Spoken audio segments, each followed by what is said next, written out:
What is going on, everybody? Welcome to Crash Course Cooking with Preston. Today, I'm going to show you how I made all of this. I made a double batch of this baked mac and cheese with chicken. We did a side of steamed broccoli and garlic toast as well. I made a batch for my friends who just had a baby, so shout out baby Dean. Let's get into this and talk about how to make this beautiful baked chicken mac and cheese.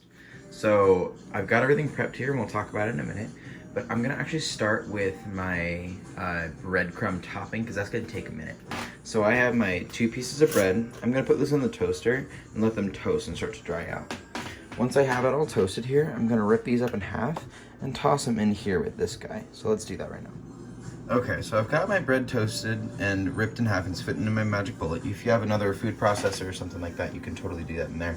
I'm gonna add a little bit of each of these seasonings. So onion powder, Italian seasoning, salt, garlic, chili powder, and black pepper. We don't want to add any sort of liquid to this at this point because we want it to be really, really dry. And we're actually going to give it time to sit out and dry so that when we toast it, it's going to be nice and crispy.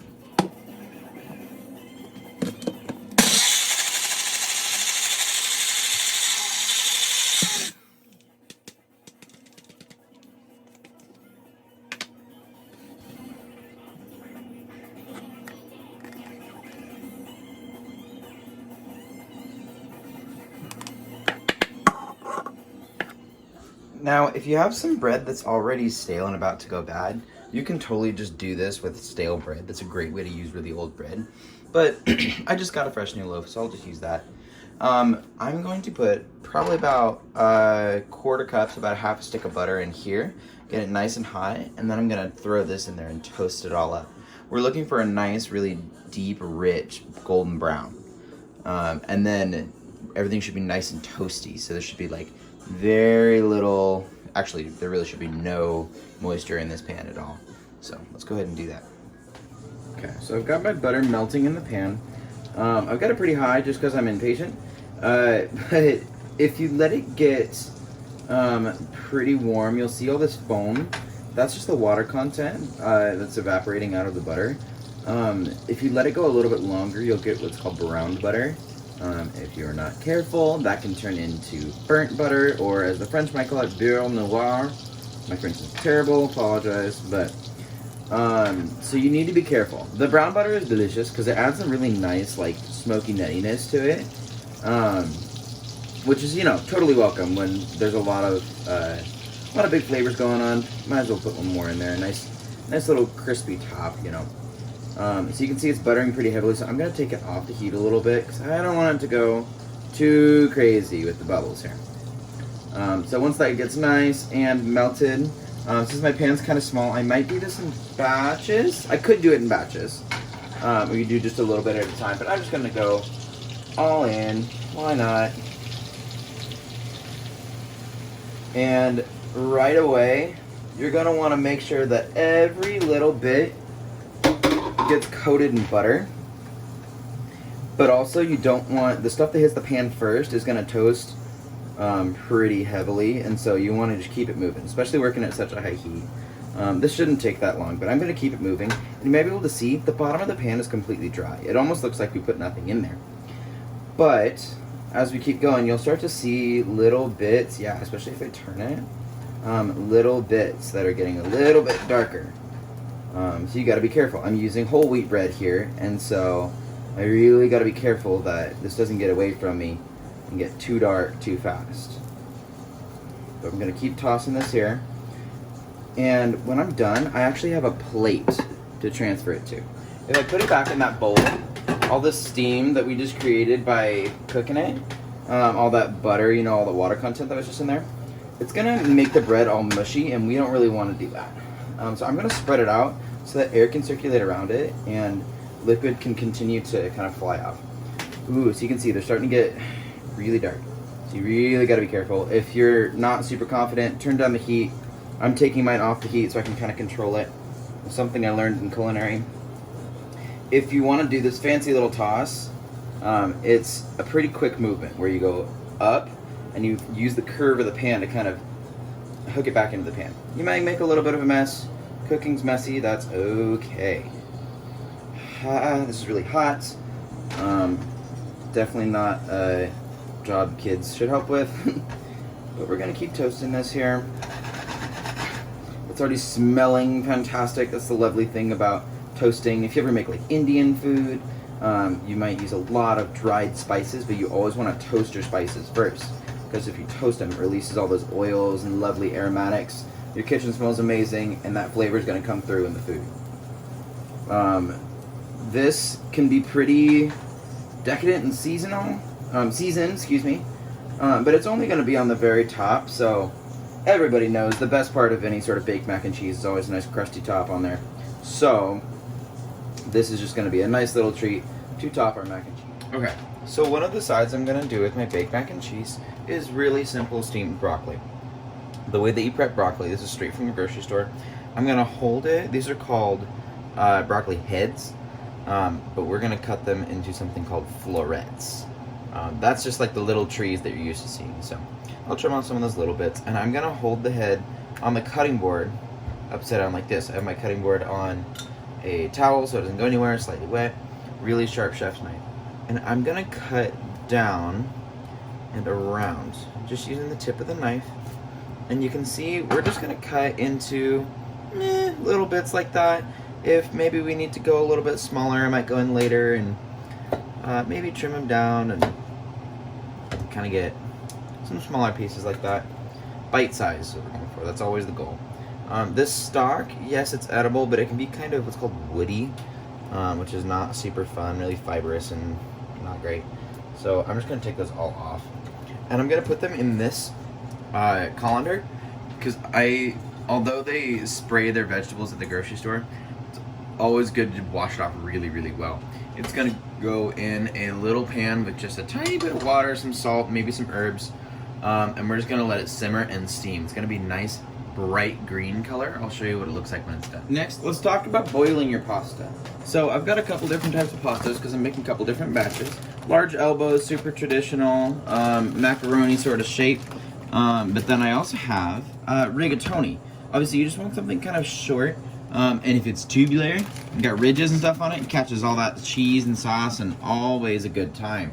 So we can do that. I've got two different stock pots. I'm gonna, since they're different shapes, boil them separately because they probably boil at different rates. So I want to make sure that they all cook at the same time. When you put water in your pot, depending on how much you have, I only have this half bowl. That's really all we're gonna need. One mistake people make is they put olive oil in it now. Super not necessary.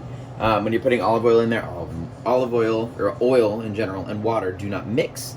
So it's just going to float on the top. It's not going to do anything, and then you're throwing away perfectly good olive oil. So just water. I always put salt in my hand first so I can see how much I'm putting in there. And we always want to do salty water, salty like the ocean. But for a batch this size, I would say like a solid tablespoon, if not more. Typically I'd wait till the water's super hot. When it's at a rolling boil, so really big bubbles that boil or that dissolves a lot faster, I might do 2 tablespoons because seriously, like, we want salty. That's how you're gonna get the flavor into your pasta. And we're gonna cook it to what's called al dente, which is Italian for to the tooth, meaning it kind of sticks to your tooth a little bit, because we're gonna finish this off in the oven. So we super don't want it to go all the way. Being a big batch, it's also gonna be that we can reheat it. So again, don't cook your pasta all the way. In fact, if it's a tiny bit under al dente, that is totally fine. Let's get this up to a rolling boil. Wait until your water's at a rolling boil, because otherwise it just takes forever and the pasta doesn't cook evenly. So wait until it's at a rolling boil, stir it immediately so it doesn't stick to the pot, and keep an eye on it. However, a watch pot never boils, so let's get this started by itself. Don't watch it. Okay, let's talk about what we have going on here. I got my rigatoni in this one. I have my elbow macaroni in this one. My elbow macaroni cooked really fast, because remember, we're going just to al dente. As any good chef will tell you, the pasta water is called liquid gold. So I grabbed a mug, and I'm literally gonna dip it in there, and I'm gonna try and save some of that pasta water. Basically, the use of pasta water is to help emulsify, or you can kind of thin out a sauce a little bit if you need to. It's starchy and salty and delicious. I'm gonna strain this out. I have my pot over here with just a tiny bit of water with my broccoli, a little bit of salt, a little bit of Italian herbs. We're gonna put this on pretty low once we're almost ready to go. We want them to be nice and bright green. Any further than that, they'll kind of wilt. So I'm gonna drain this out, and then we're gonna talk about how to make a really good cheese sauce. As far as sauces go, we're gonna start with what's called a bechamel. There are, I believe, 4 mother sauces, and this is one of them. Equal parts fat and flour, so a half a cup of butter, half a cup of flour. That's gonna go in my pot. I want that to melt together really nicely, and it's gonna kind of create a sort of paste-looking thing. Go slow on this. Burnt. This is called a roux, R-O-U-X. You know, all of the best cooking things come from France. Or some of the best cooking things. All the best terms come from France. So this is called a roux. We want that to be nice and light. I'm gonna let that go. Eventually what we're gonna do is we're gonna add milk to it. I have 2% milk.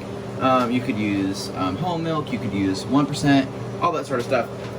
2%, it's all based on fat content. So 2% has a little bit more fat. Nice, rich sauce is what that's gonna give us. Once this melts down, that milk is gonna go in here, and I can't really remember the measurements for milk, so I'm actually just gonna put it in as I see fit. The more milk you add, the thinner your sauce is gonna be. You can kind of see. Let's see if I can get a better angle for you. You can kind of see it. Kind of looks like applesauce. Don't know why, but basically we don't want to see any dry flour hanging out because no one likes dry flour taste. And it doesn't look like much, but this is literally going to thicken our entire sauce, and this will be enough for a double batch, easy. So I'm going to start adding a little bit of milk to it, and I'm going to use the same seasonings that we used in our breadcrumbs and that I used on the chicken, just kind of continuing those flavors throughout. And to this we're going to add our cheese later too. So I'm going to get this all whisked up, and I'll let you know as we go. Okay, so I did a half cup flour, half cup butter, and I ended up doing a whole quart of 2% milk. And it was like nothing, boom, thick. So it goes quick, so keep an eye on it. Also, this stuff burns. So we're gonna make what's called a blonde roux, which is just nice and light like this. You can keep going to like a brown roux, and it makes different sorts of sauces. So this will thicken up a lot, so keep it moving. And once it starts to get thick like this, I believe this is called nappe consistency. So if you take the back of a spoon, run your finger across it, and see how it doesn't quite run together, that's how you know it's nice and thick. To this, I have already added my seasoning that we are carrying through the entire dish. I'm going to turn this down a lot because it's going to be bubbling a lot and I don't want it to burn. Now we add our cheese. I'm using cheddar jack cheese and then just regular sharp cheddar. Use whatever you like. Don't skimp out, that's for sure. However, save some for the top, and you can always add more, but you can't take it out. So be conscious about how much you're putting in there. So, what I'm gonna do is we're gonna mix this sauce together, and then the next step is assembling. So we'll do that. Okay, let's talk assembly. I got chicken in each of these. These broccoli look beautiful and bright green. They're almost done. I'm gonna let them finish steaming. And we got bread in the oven ready to go. I'm literally gonna toss them both in the pans here. Top them off with cheese and then breadcrumbs. Breadcrumbs go on top because they stay nice and crispy. Here we are. So we've got our bread over in the corner, our steamed broccoli over here. We've got all the mac and cheese. I know it's a lot, but you can easily freeze it and save it for another day. And then I even made one for myself. I'm gonna freeze that. Thanks for joining me, and I will see you guys next time.